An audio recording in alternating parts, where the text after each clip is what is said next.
Père, merci de nous permettre d'être là dans ta présence, ta sainte présence qui nous capte, ta sainte présence qui nous aide, ta sainte présence. Je bénis celui qui a dit « Je suis le chemin, la vérité, la vie, comme la résurrection ». Père, nous te louons de ce que tu caches aux sages et aux intelligents de ce monde et de ce que tu révèles à chacun de ton peuple qui se détourne de ses voies, qui se détourne de sa voie et qui cherche ton salut, qui cherche la révélation selon ce qui est écrit. Je te bénis et je te loue pour cela, Père, parce que je sais que, Seigneur, tu dis et tu redis sans cesse, si on ne redevient pas comme un enfant, on ne peut pas voir ton royaume, on ne peut pas comprendre le sens de ton royaume, le sens, Père, et l'objectif que tu nous donnes. Je sanctifie par celui qui sanctifie, qui est la parole même, la parole qui vient de toi, la parole qui nous permet d'être calqués, la parole qui nous permet d'être transcendés, la parole qui nous permet d'être comme tu es, Jésus, mon modèle, sur lequel nous nous référons. Et nous voulons nous référer sur le modèle, être calqué, sculpté, travailler selon ce que tu dis. Ah Père, combien je veux te remercier et combien je veux vraiment rester dans tes prières. La prière, c'est que tu veux que tous parviennent à cette connaissance de salut, sans exception pour chacun. Merci pour ce salut que nous pouvons partager sur l'identité, le caractère, la nature même de ce que tu es, de la plus belle des personnes, à travers le Fils révélé, à travers simplement, Père, ce que tu nous as donné, légué, à cause de la croix, à cause de ce que tu as dit, que quand cette croix sera levée, alors tu attires tous les êtres humains à toi. Oh, merci, ô Dieu, d'être rattaché à ta sainte doctrine. Merci, ô Dieu, de m'attacher seulement à ta personne, à tout ce que tu es, parce que tu as accompli la loi parfaite. Merci, ô Dieu, et grâce te soit rendue, toi qui nous ouvres l'intelligence et qui nous permet de capter ton esprit, afin d'actionner cette parole, de la rendre vivante, de la rendre accessible, et de permettre à chacun de nous de boire à cette eau vive. Ah, je te bénis, je te loue, ô Dieu, de ce que tu accordes ta grâce, le privilège d'avoir la foi, d'avoir la grâce pour faire ta volonté. Chercher ta volonté. De ne pas être pire, mais de poursuivre ma route en étant meilleur, pour que chacun de nous puissions être meilleurs. Je te bénis et je te loue pour cela, parce que c'est toi, Père, qui nous alerte, c'est toi qui nous avise, c'est toi qui nous aide, c'est toi qui nous soutient, c'est toi qui interviens à bras tendus et à main forte, devant toutes les situations, sous n'importe quelle menace.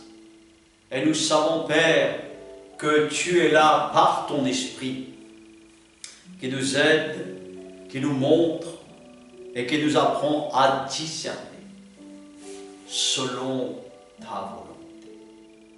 Père, nous voulons hâter ton retour. Père, nous voulons sanctifier comme hâter ce 7e jour. Rappeler ce 7e jour magnifique où nous connaîtrons la vraie vie, où nous connaîtrons, Père, l'héritage, la promesse de tout ce que tu nous as légué au travers de ta parole. Ah, je ne peux que te remercier, que simplement en sanctifiant tes bien-aimés, en sanctifiant simplement, Père, ceux qui sont au registre, accolés à partager cette parole, avec force, avec autorité, parce que, Père, c'est l'Esprit et la parole qui font un. Elles sont l'unité même, comme la main rattachée à mon avant-bras. Je veux le rappeler, Père, sans ma main, il n'y a pas de doigt. Sans mes doigts, il n'y a pas de main. Ah, Père, comment ne pas te remercier pour sanctifier tous les membres de ton peuple, là où ils se trouvent. À commencer par Israël, à commencer par mes frères juifs, et jusqu'aux extrémités de la terre, que tu bénis. Parce que, Père, c'est toi qui lèveras le voile sur tout ce que nous ne voyons pas. C'est toi, Père, qui feras en sorte que nous puissions réaliser combien, Père, nous nous trompons nous-mêmes, nous nous séduisons nous-mêmes, selon des pensées, selon, Père, nos a priori, selon, Père, nos comportements, nos agissements, qui ne peuvent racheter ce salut. Le salut dans lequel, Père, nous voulons entrer dans ce saint salut, qui est ton 7e jour. De ne pas manquer ce jour. Parce que, Père, nous voulons rappeler qu'à cause de la désobéissance, beaucoup ne sont pas rentrés. Beaucoup ne sont pas rentrés. Alors, Père, apprends-moi, par ton esprit, à avoir, surtout, Père, la force. Et que chacun de nous, Père, nous puissions avoir la force de ton esprit, la puissance de ton esprit, et de faire de même, qui accompagne et qui atteste ton témoignage, qui atteste ta grandeur, des miracles, des prodiges et des signes, par lesquels tu te révèles, à travers tes saints serviteurs, ta sainte famille, tes frères, tes sœurs, car tu dis bien, qui sont mes frères et mes sœurs? Seulement ceux qui font ta volonté, qui prennent plaisir à garder ton esprit et l'esprit de tes commandements. Quelle grâce et quel privilège de ôter le voile à ceux qui ne voient pas. Comme déjà tu le disais jadis, tu aveugles ceux qui disent, qui voient, et tu ôtes le voile quand on dit « je ne vois pas ». Aide-nous à voir. Incarne-toi par ton esprit, combat par ton esprit. Car il n'y a que toi qui peux convaincre les cœurs de ta justice, du péché. Il n'y a que toi, Père, qui peut convaincre de résurrection. Parce que tu nous gardes. Ton ciel est ton trône. Ton ciel est élevé. Qui peut y accéder? Personne. Seulement ta présence et tout ce qui est de ta présence, tout ce qui est éternel, demeure dans ta présence. Sois loué, glorifié, magnifié pour tout ce que tu es, Père, parce que tu nous as placés sur la terre pour que nous puissions, Père, saisir, comprendre, Père, que tu nous as créés comme toi. Et rien que pour cela, Père, pour la grâce qui est simplement de choisir comme de ne pas choisir. Le choix que tu nous donnes, sans remettre, Père, la faute sur quiconque, mais la faute sur moi-même, sur ce que je suis de ma personne, pour que simplement, Père, je puisse être déshabillé devant la croix. Et la croix me rappelle, Père, que c'est moi le fautif. C'est moi le fautif. Et rappelez, Père, que simplement, je veux être rhabillé de ta personne, rhabillé de ton esprit, rhabillé de ton cœur, que j'aime, parce que je t'aime. Simplement parce que je t'aime. Et que l'amour, s'il ne nous vient pas de toi, nous ne savons ni t'aimer et ni aimer notre semblable. Sois loué et glorifié afin de donner ta parole en ce jour. Amen, Amen et Amen. Alors on va prendre un verset dans Matthieu, chapitre 10, Matthieu 10. Matthieu 10. Et nous allons articuler tout cela. Rappelez Matthieu 10, le sens d'une métaphore, d'une énigme que Dieu nous donne. Matthieu 10, verset 34. Voici ce que le maître enseigne. Et voici le maître sur lequel, bien sûr, nous allons nous appuyer et articuler sur quelque chose qui est très important, sur la grâce, la loi, l'esprit, et comprendre vraiment toutes ces choses et pour quelle raison le maître veut nous expliquer toutes ces choses. Donc, Matthieu 10, verset 34. Ne croyez pas que je sois venu apporter la paix sur la terre. C'est une exclamation qu'il donne. Je ne suis pas venu apporter la paix, mais une épée. Car je suis venu mettre la division entre l'homme et son père, entre la fille et sa mère, entre la belle-fille et sa belle-mère. Et l'on aura pour ennemis les gens, les personnes de sa propre famille. Et nous allons articuler cela avec un complément dans Ézéchiel 18. Ézéchiel 18, le chapitre 18, au verset 19. Il est toujours bon de laisser parler Dieu et de faire en sorte que l'Esprit Saint, l'Esprit de Dieu, articule et nous arrête sur l'essentiel de son message.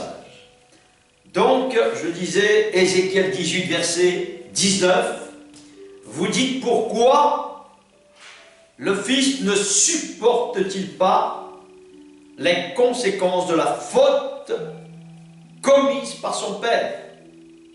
C'est que le Fils a appliqué le droit et la justice, c'est qu'il a respecté et mis en pratique tout ce que je dis.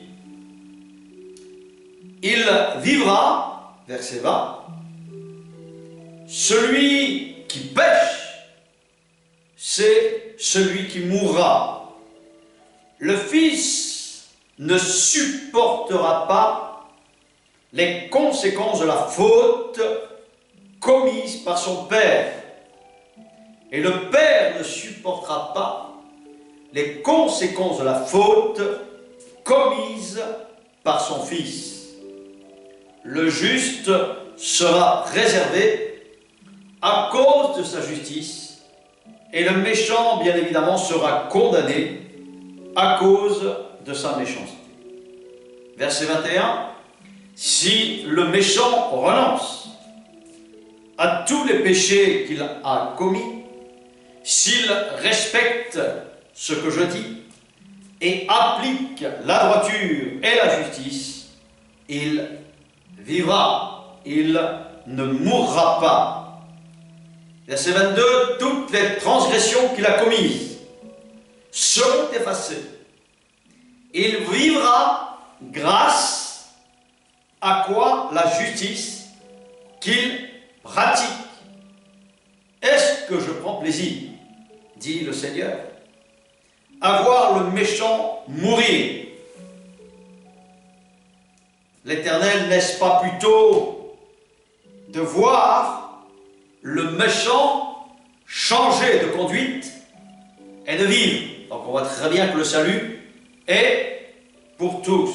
Si le juste, à contrario, renonce à sa justice, à la justice de Dieu, et se met à commettre l'injustice, s'il imite toutes les pratiques abominables des méchants, est-ce qu'il vivra? Est-ce que tous ces actes de justice seront oubliés parce qu'il s'est livré à faire ce que Dieu, bien évidemment, définit comme infidèle et ce qu'il définit comme péché? À cause de cela, il dit, il mourra malgré la justice qu'il aura pratiquée dans le passé. Et là, il dit, verset 25, vous dites la manière d'agir du Seigneur n'est pas correcte. Écoutez donc, écoute-moi, dit Dieu. Communauté d'Israël, est-ce que c'est ma manière d'agir qui n'est pas correcte? Ne serait-ce pas plutôt vos façons d'agir qui ne sont pas correctes? Si le juste, je le dis, verset 26, renonce à sa justice, s'il se met à commettre l'injustice et meurt pour cela, c'est à cause de lui-même, à cause de ses actes d'injustice, qu'il mourra. Verset 27. Par contre, le méchant, qui renonce à ses actes de méchanceté, s'il se met à appliquer le droit et la justice, il saura sa vie. S'il ouvre les yeux et renonce à toutes les transgressions qu'il a commises, il vivra. Il ne mourra pas. Verset 29, la communauté d'Israël dit la manière d'agir, toujours la faute sur Dieu, du Seigneur, n'est pas correcte. Est-ce que ce sont mes façons d'agir qui ne sont pas correctes, dit l'Éternel? Ne serait-ce pas plutôt vos façons d'agir qui ne sont pas correctes?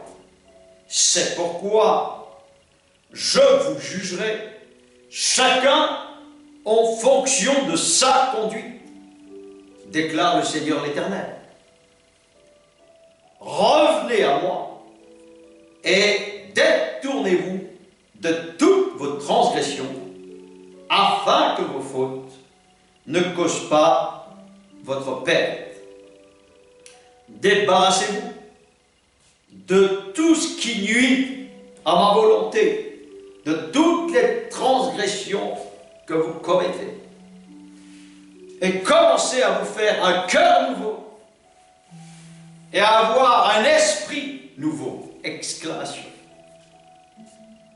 Et là, nous pouvons parler clairement pour chacun de nous, car le soleil ne se lève pas uniquement que pour les bons, il se lève à preuve et à contrario aussi pour les méchants. Pourquoi devriez-vous mourir, communauté d'Israël?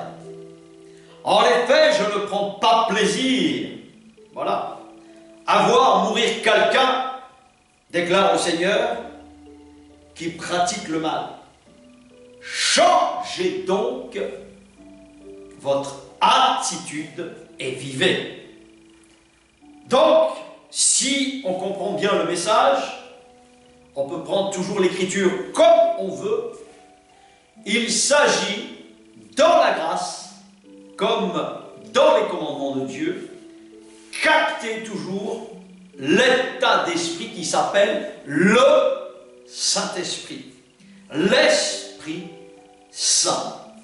Et l'Esprit Saint vient habiter à cœur quand on désire, bien évidemment, vivre selon la justice de Dieu et pas comme je le veux, selon mes vieilles pensées, mon vieux cœur rabougri, mais simplement, je dois comprendre que Ézéchiel 18, comme Matthieu 10 définit, et nous voulons le rappeler simplement, il dit, le Maître, Jésus, Dieu, dira par son esprit, par la puissance de Dieu, je ne suis pas venu apporter la paix, mais une épée. Et vous aurez pour ennemis les gens qui vous sont proches, déjà les premiers, les vôtres. À cause de quoi? À cause simplement d'un renouvellement d'un esprit qui s'appelle l'Esprit de Dieu, l'Esprit de ses commandements. Et nous comprenons que quand Dieu nous parle, nous devons réaliser si nous sommes toujours sur cette volonté de la grâce, de l'Esprit, de ses commandements. Et nous allons réaliser un autre chapitre qui le définit parfaitement, qui est le livre de Jean, que tout le monde connaît bien évidemment, qui est la révélation bien sûr de Jésus à l'apôtre. C'est ce qu'il lui dit. Voilà ce qu'il dit, chapitre 2.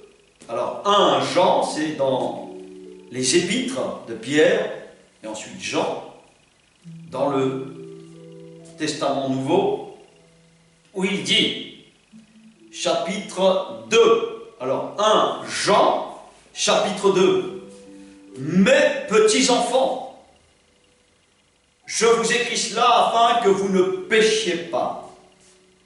Mais sachez que si quelqu'un a péché, nous avons un défenseur auprès du Père, c'est-à-dire Jésus-Christ le juste, celui qui justifie par sa justice, qui expie par sa justice, qui est la croix. Il est lui-même la victime expiatoire pour nos péchés. Et non seulement pour les nôtres, mais aussi pour ceux de l'humanité entière. Verset 3. Si nous gardons les commandements, voilà, nous savons par là que nous le connaissons. Celui qui prétend l'avoir connu, c'est exactement Ézéchiel 18. Qu'il ne garde pas ses commandements est un menteur. Eh oui, un menteur.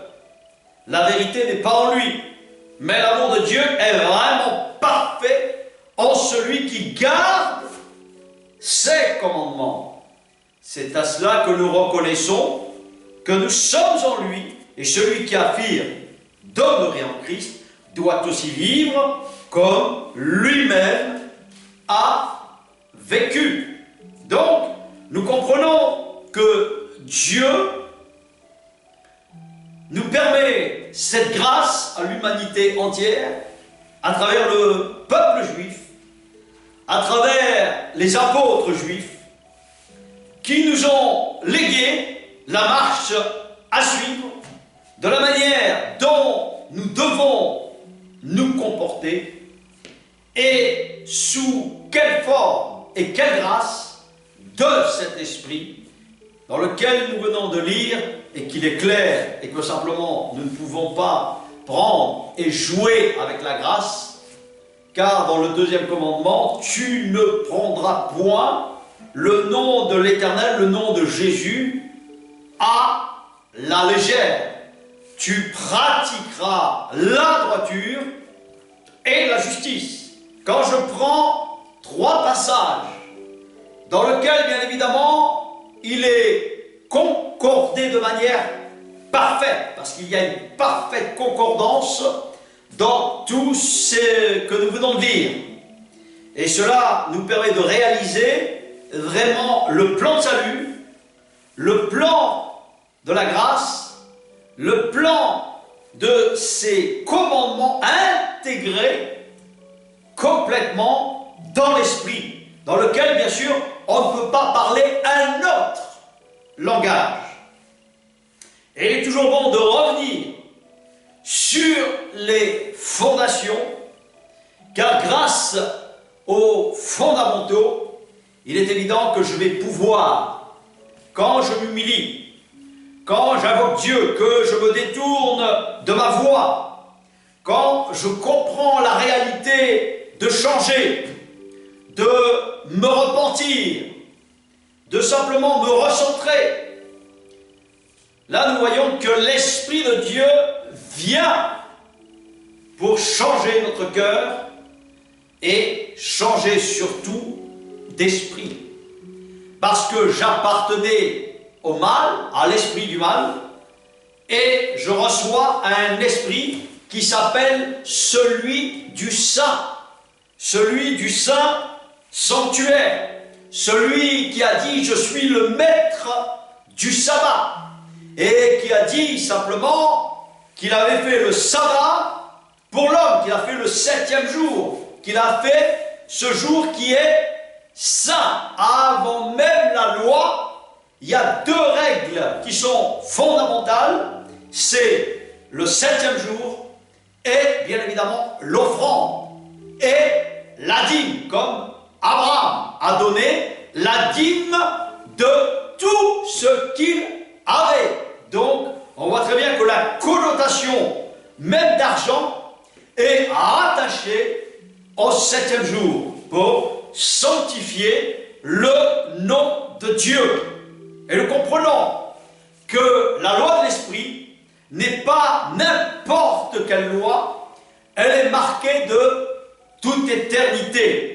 Mais si elle est marquée de toute éternité, on doit se rattacher essentiellement à ce que Dieu nous dit. Quand il sanctifie, quand il rappelle dans Hébreux 4, à cause de ce jour, ils n'entrèrent pas dans le repos du Seigneur. Et il faut vraiment réaliser l'esprit de cette grâce qui est répandue depuis 2000 ans.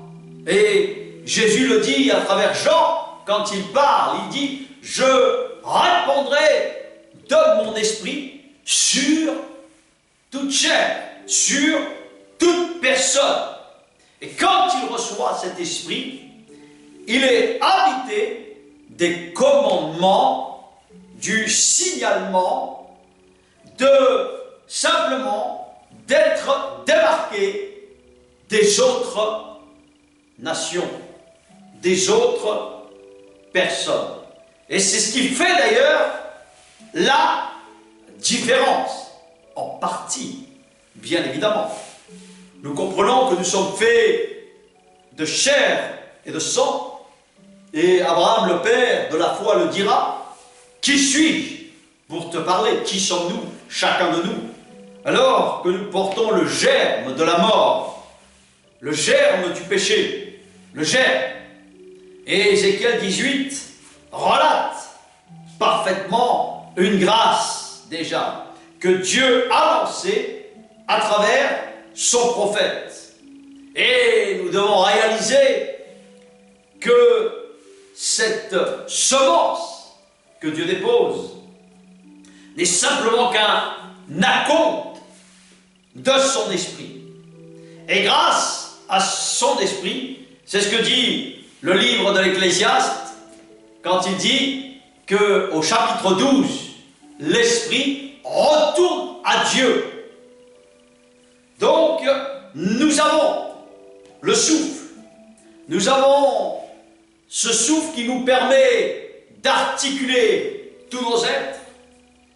Et non seulement tous nos êtres, mais nous avons un esprit qui s'appelle celui qui appartient à Dieu, qui est l'acompte de l'Esprit du Très-Haut qui nous fait part de vivre pour pouvoir réfléchir, pour pouvoir penser, pour pouvoir créer, pour pouvoir raisonner et pour être conscient à qui j'appartiens et pour quelle raison je suis né.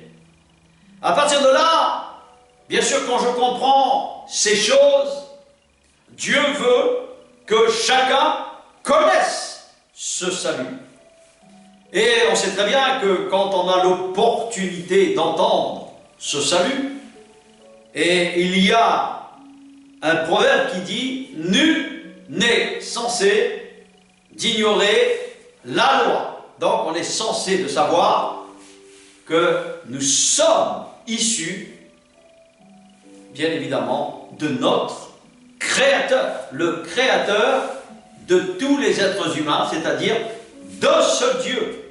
Pas de plusieurs dieux, d'un seul esprit, d'un seul baptême, d'une seule famille, d'une seule synagogue, d'une seule église, dans lequel, bien sûr, nous devons appartenir, chacun de nous, et ramener les Ismaélites, ramener les Gog, les Magog, ramener toutes les nations de la terre à ce seul Dieu. Nous rappelons simplement que l'apôtre Paul, quand il prêchait, il allait voir les Grecs, et nous savons que l'Écriture nous relate, dans plusieurs passages, quand il prêchait à ce Dieu, où les Grecs cherchaient un Dieu sous toutes les formes qui existaient, et leur dit: cette stèle que vous avez dressée à ce Dieu inconnu, je suis venu vous en parler. Il y en a qui se rient, il y en a qui se moquent, il y a toutes sortes de personnes.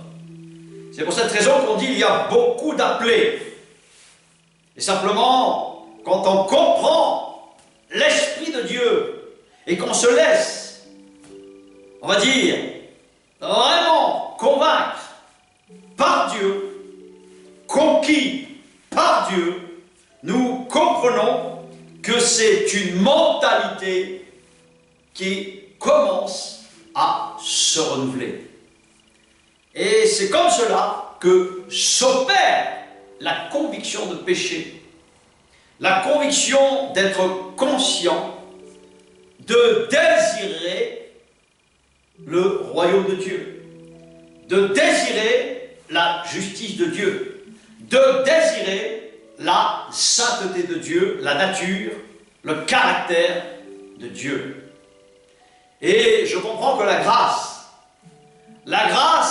de avoir ces commandements, de pouvoir articuler la lettre, de faire vibrer la lettre, vivre la lettre, est quelque chose qui me dépasse. Pourquoi? Parce que nos tendances naturelles, et ça nous le comprenons, c'est Romain qui le dit, ne peut pas obéir à Dieu. Ce n'est pas vrai. Personne n'obéit naturellement à Dieu. Personne. La preuve, Dieu l'a fait à travers nos frères juifs. Et nous voyons que, en commençant par la loi, c'est ce qu'il a dit aux Galates, je vous ai prêché l'Esprit, comme le Père Abraham, cela lui fut imputé à justice. Cela veut bien dire ce que ça veut dire. Se laisser convaincre par l'Esprit nous permet vraiment de réaliser comment, en fait, on est conscient du péché. Voilà ce qu'il dit dans Romains, chapitre 7. 7, le chiffre parfait de Dieu. Le 7e jour, son saint jour magnifique. 7. Que dirons-nous donc? La loi est-elle péché? Point d'interrogation. Certainement pas. Je suis exclamé, bien évidemment, puisque l'auteur des Hébreux qui nous lit et qui nous permet de lire, et nous savons que l'Esprit de Dieu est derrière toutes ces choses, mais je n'ai connu le péché que par l'intermédiaire de la loi. En effet, je n'aurais pas su ce qu'est la convoitise si la loi n'avait pas dit « Tu ne convoiteras pas ». Saisissant l'occasion offerte par ce commandement, le péché a produit en moi toutes sortes de désirs, en effet, sans loi, le péché est mort. Pour ma part, sans la loi, je le vivais autrefois, mais quand le commandement est venu, le péché a repris vie et moi je suis mort. Ça veut dire qu'on ne peut pas obéir. C'est naturel. C'est normal que c'est compliqué de comprendre ce que Dieu nous demande. La convoitise. Comment la convoitise s'alimente en moi. Parce que je vois une loi dans laquelle je ne peux pas m'appliquer. De ne pas commettre l'adultère. De violer le jour du Seigneur. De ne pas pratiquer ce que Dieu me demande. De ne pas honorer mon père et ma mère. De ne pas aimer Dieu, ce n'est pas naturel. De ne pas aimer mon semblable, ce n'est pas naturel. Et il nous faut cet esprit de Dieu, même si nous ne comprenons pas tout. C'est pour ça qu'il dit pour ma part, sans la loi, je vivais autrefois. Mais quand le commandement est venu, le péché a repris vie. C'est-à-dire que simplement mes membres, mon âme, tout ce que je suis, si je n'ai pas une force supérieure, je ne peux pas dominer sur le péché. Et pour cela, il faut que j'observe la croix.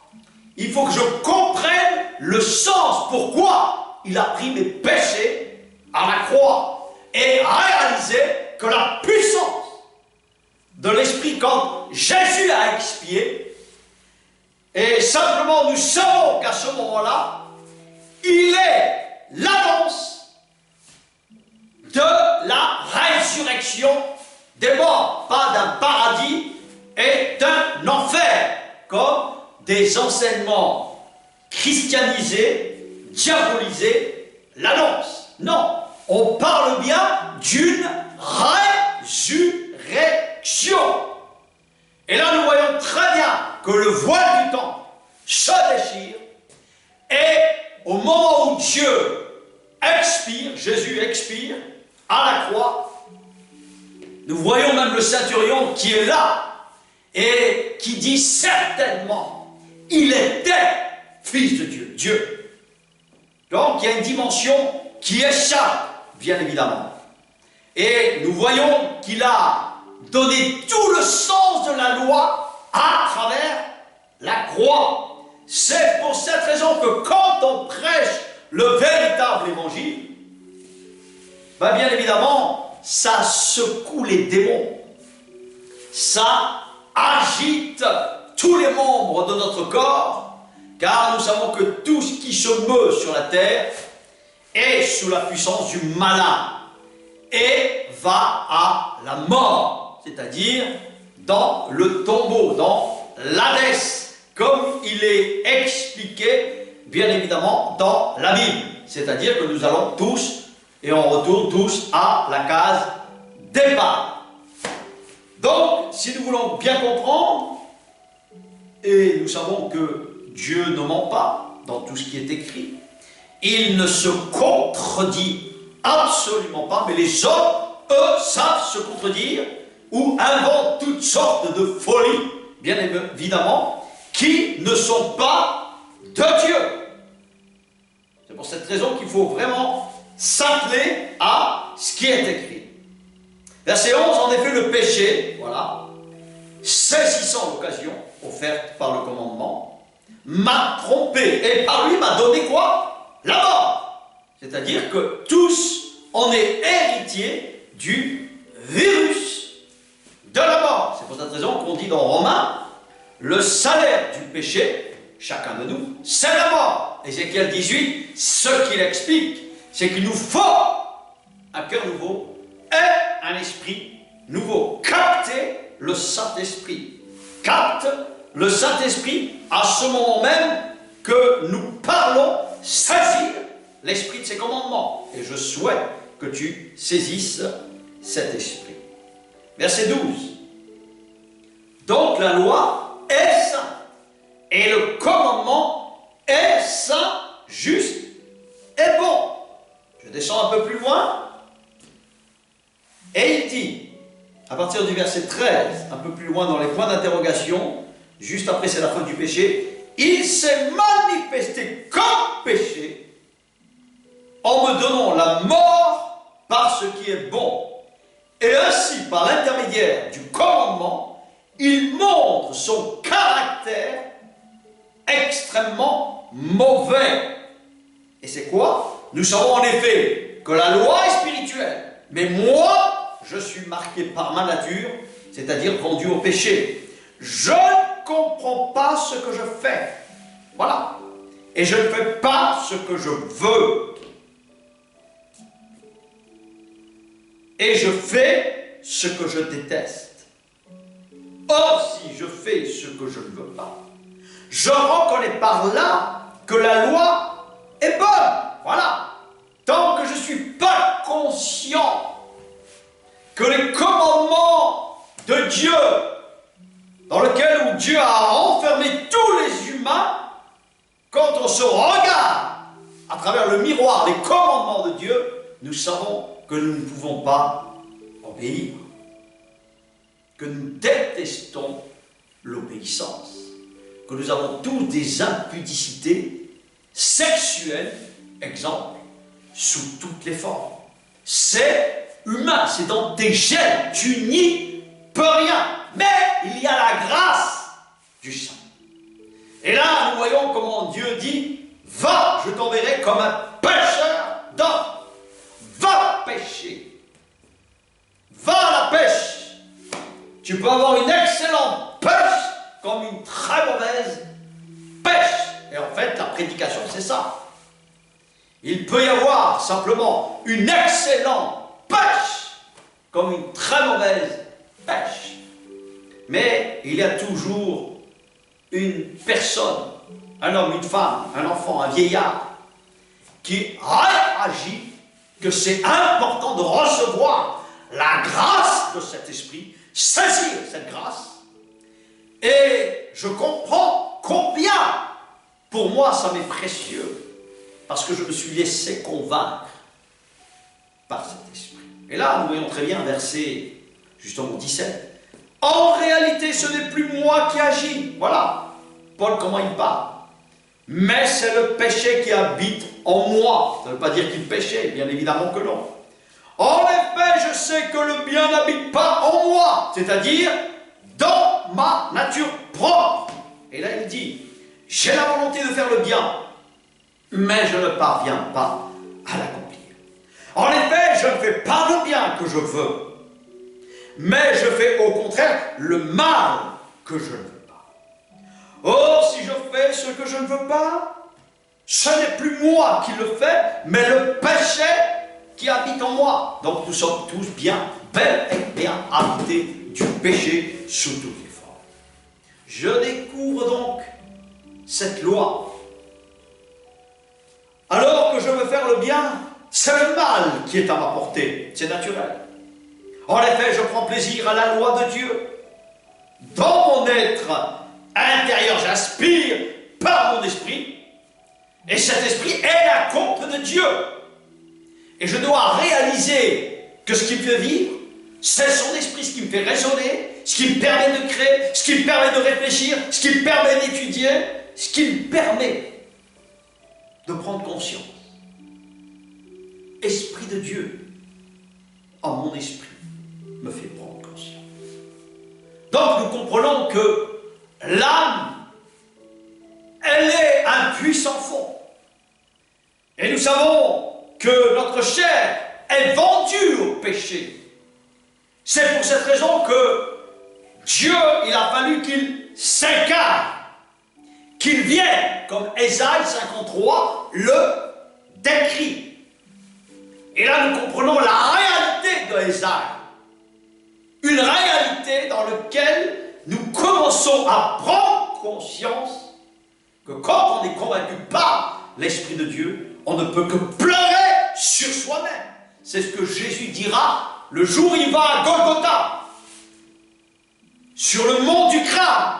Et là, nous voyons Jésus aller dans le mont du crâne. Et il dit à ses frères, et il dit à ses sœurs, aux Juifs d'antan, il leur dira simplement, pleurez sur vous, et sur vos fils et sur vos filles. C'est pour ça que Dieu dira, je ne suis pas venu apporter la paix, mais une épée.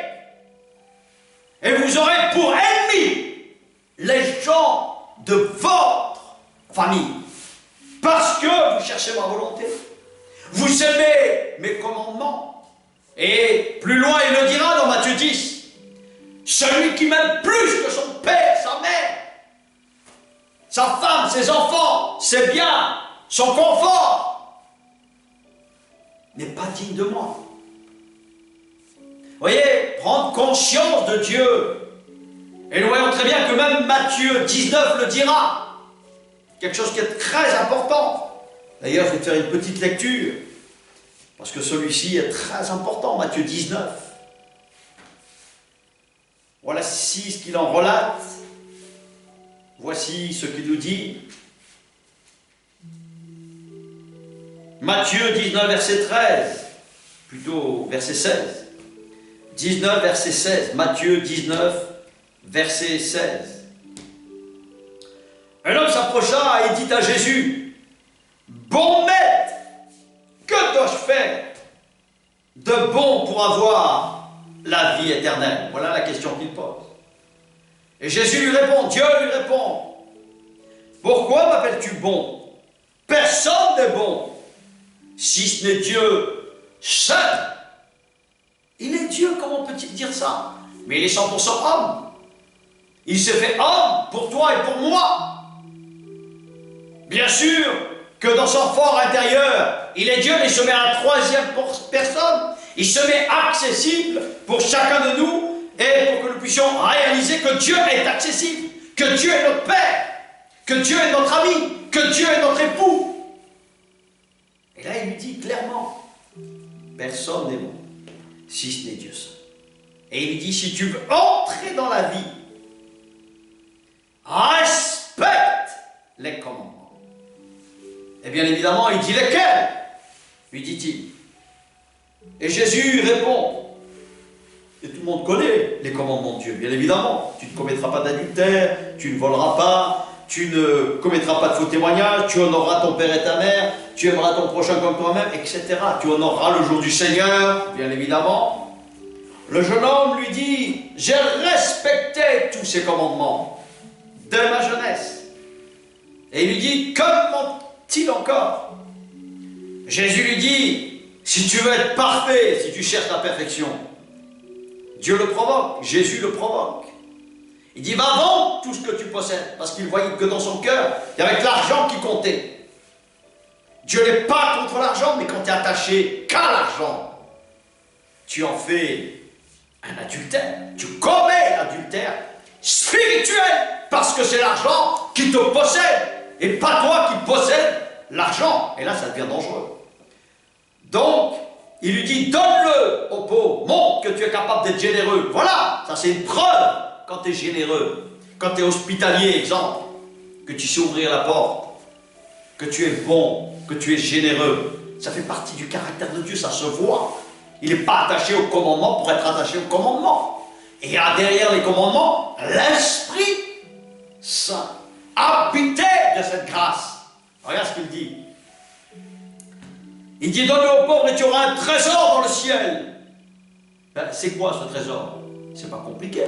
Dieu nous prépare. Il va simplement montrer bientôt l'avant-goût du ciel sur la terre. Ouais, sur la terre. Et pas dans un espèce de paradis où on croit qu'on va voler et chanter toute la journée. Non. Simplement, Dieu dit, je veux simplement que tu comprennes qu'il y a quelque chose qui est plus que cette vie. Et là, tu commences à réaliser que ta vie n'est pas éphémère uniquement.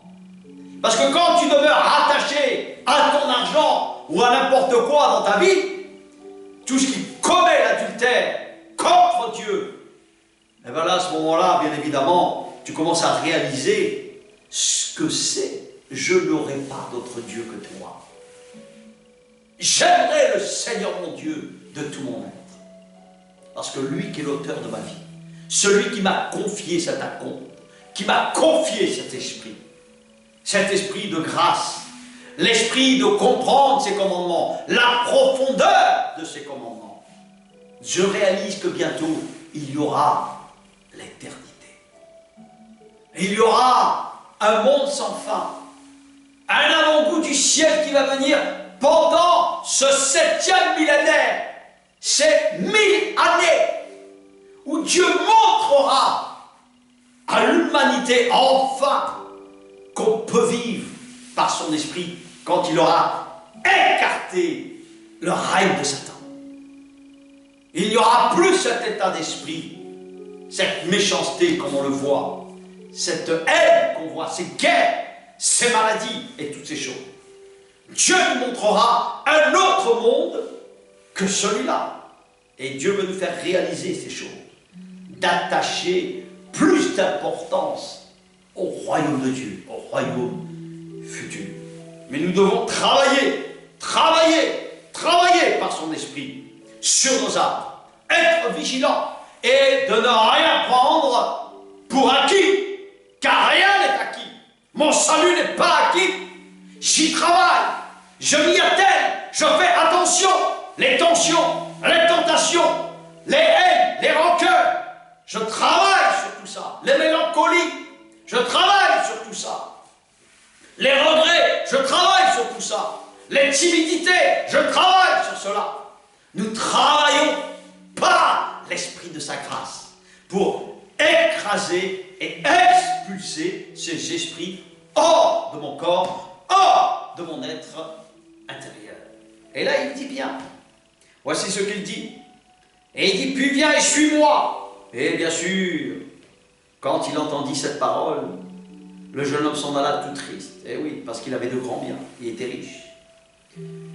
Et Jésus, bien sûr, leur sort cette parabole que tout le monde connaît. Et c'est très important de le comprendre. Il dit à ses disciples, je vous le dis en vérité, il est difficile à un riche. Et oui, il est tellement attaché à ses richesses. Mais ne croyez pas que ça sert à rien d'être riche. Ça sert. Parce qu'il faut s'en faire pour des tabernacles éternels. Il faut avoir de l'argent pour l'œuvre de Dieu, pour investir dans le royaume de Dieu. Investir simplement dans la vraie parole, dans le véritable évangile, dans ce qui fait la richesse du caractère, de la nature, de l'enseignement pur, véritable du saint évangile. Et il dit, il est difficile à un riche d'entrer dans le royaume des cieux. Je vous le dis encore, il est plus facile à un chameau de passer par un trou d'une aiguille qu'à un riche d'entrer dans le royaume de Dieu, tellement il est attaché. Un chameau, lui, il n'a rien. Il marche par instinct, il peut même passer, et il sait passer par le trou d'une aiguille.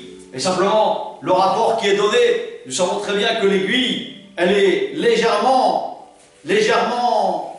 un tout petit peu, on va dire, arquée. Hein, le dessus de la porte est véritablement arqué. Et nous savons que le chameau peut passer, puisqu'à l'époque, bien sûr, les portes étaient considérées réellement comme les trous d'une aiguille. Et nous savons qu'un chameau, bien évidemment, n'attache aucune importance puisqu'il est un chameau. Il connaît son maître, il connaît ses instincts. Il n'a pas l'esprit de Dieu. Il fonctionne aussi comme nous, hein. Il a des sens. Il a des sentiments, il a 5 sens, comme tous les animaux qui se meuvent sur la terre, ou sous la terre, ou dans l'eau, sont dotés de 5 sens. Le 6e sens est la compte de Dieu, l'Esprit Saint, l'Esprit de Dieu, l'Esprit divin, l'Esprit royal, l'Esprit de ses commandements, de cette arche d'alliance qui est dans le coffre.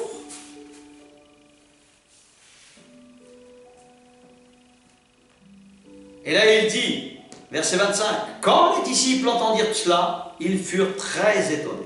Et ils dirent, mais alors, qui peut être sauvé?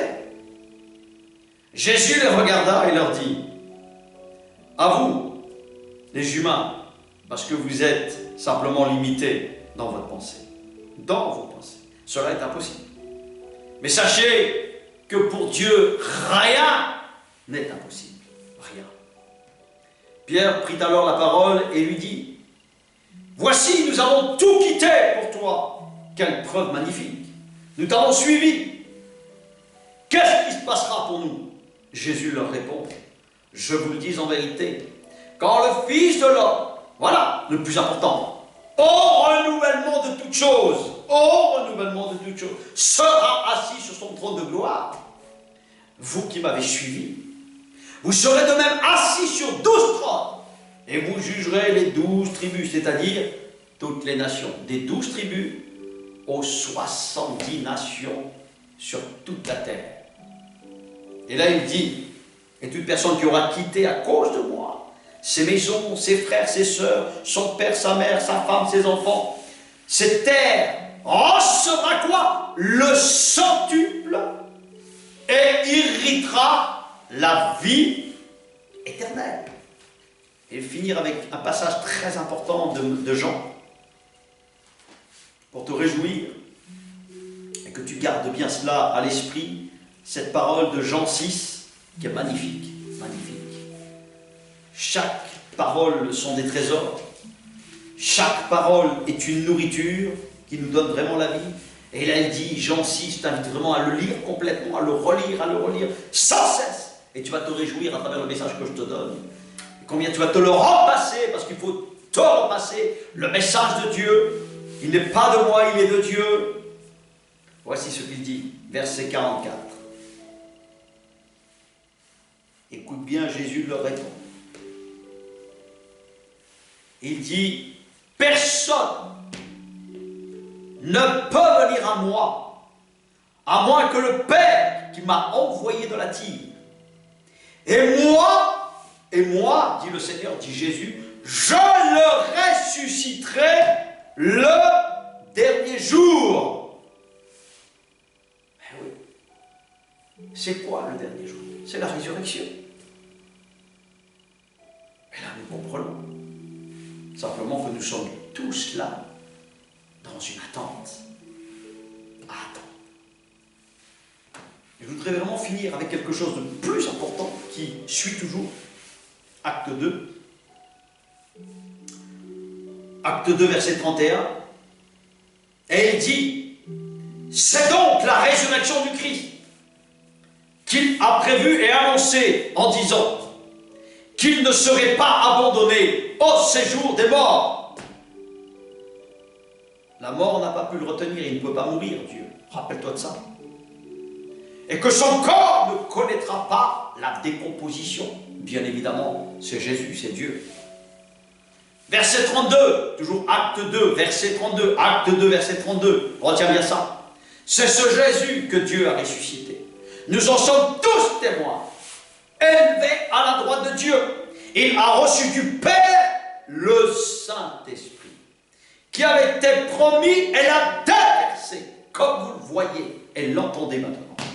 David, en effet, voilà, n'est pas monté au ciel, mais il dit lui-même, le Seigneur a dit à mon Seigneur, assieds-toi à ma droite, jusqu'à ce que j'ai fait de tes ennemis ton marchepied. Et là, toute la communauté d'Israël, bien évidemment, sache donc avec certitude que Dieu a fait Seigneur et Messie, ce Jésus, bien évidemment, qui a été crucifié. Et là, nous voyons vraiment le plan magistral de la croix. Le plan magistral du véritable christianisme qui est la résurrection. Ça ne s'appuie sur rien d'autre. Tout le reste est de la foutaise et de la folie humaine. Donc, le salut est pour les méchants comme pour les bons.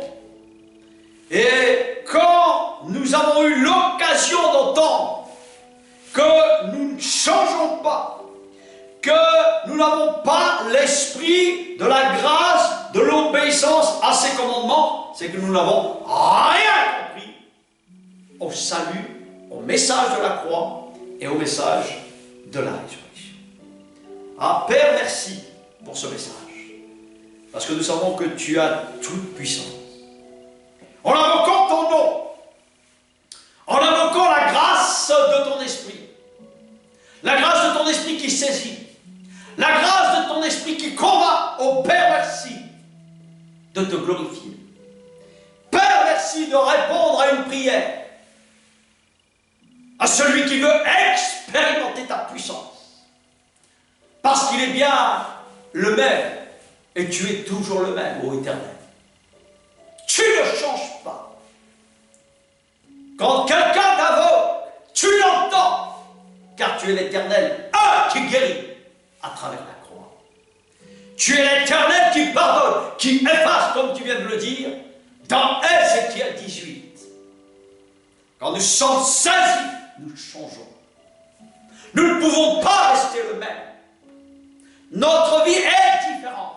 Alors, Père, merci de faire cette œuvre de salut, de travailler dans le cœur, pour être, Père, prêt à un monde nouveau, prêt, Père, à la résurrection des morts,